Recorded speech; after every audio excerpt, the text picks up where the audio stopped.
we are here with Frederick Douglass, a former slave. So as a slave, were you able to stay with your family?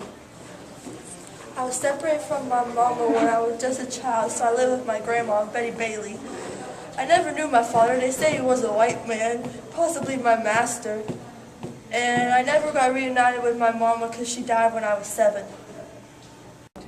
How grateful are you that you became educated and you got the privilege to learn how to read and write? I am very grateful.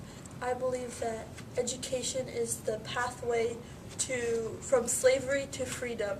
It also gave me the chance to teach other slaves how to read and write. Very nice. When you were 16, you moved to a new slave owner, Edward Covey. How was that experience? That man beat me a lot. He was known as a slave breaker. At one point, I just couldn't take it anymore, and I fought back and won. After that day, he never beat me again. You tried to escape twice from slavery. How did you manage to succeed the third time? I dressed up as a sailor and used identification papers that I had gotten from a free black man. I got on a train to Maryland that took a ferry across the Susquehanna River, and then took a train to Delaware, then got a steamboat to Philadelphia, and then proceeded to New York, all in less than 24 hours. Impressive. Many slaves dream of being on free soil, so how was that for you when you first got your chance to be free? I had lived more in one day than I had lived in an entire year as being a slave. I felt a lot of anguish and grief, although I was overwhelmed with happiness. There was an enormous amount of excitement that words could hardly describe. I was finally free and had a whole new life in front of me. We're done, Sarah. Get involved in politics. I stayed around the black community, but I didn't limit myself to them. I attended maybe a lot of abolitionist meetings.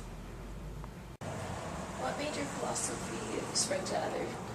Garrison, who writes the newspaper, liberal, a liberator, excuse me, encouraged me to spread my ideas and tell others about them. My first speech was in Nantucket at an annual convention for anti-slavery.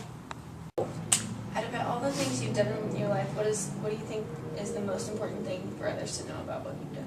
It would have been my autobiography because it shows that blacks are just as important as whites, and they are smart, and they are worthless human beings. So is it true you went to Europe? Yes, I did. I went and I did many speeches at different churches, and it felt great to be out there and treated like a real person and not just by the color of my skin. So what happened during the time of the Civil War and what happened along the lines of your speeches?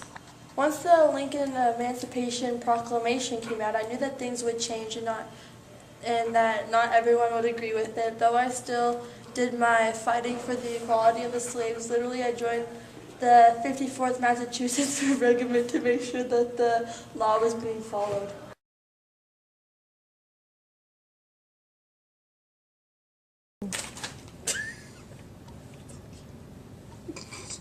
So when you were 16, you moved to a new slave owner, Edward Covey? See.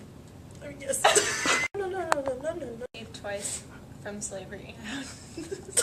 She wasn't even recording. Oh, crap.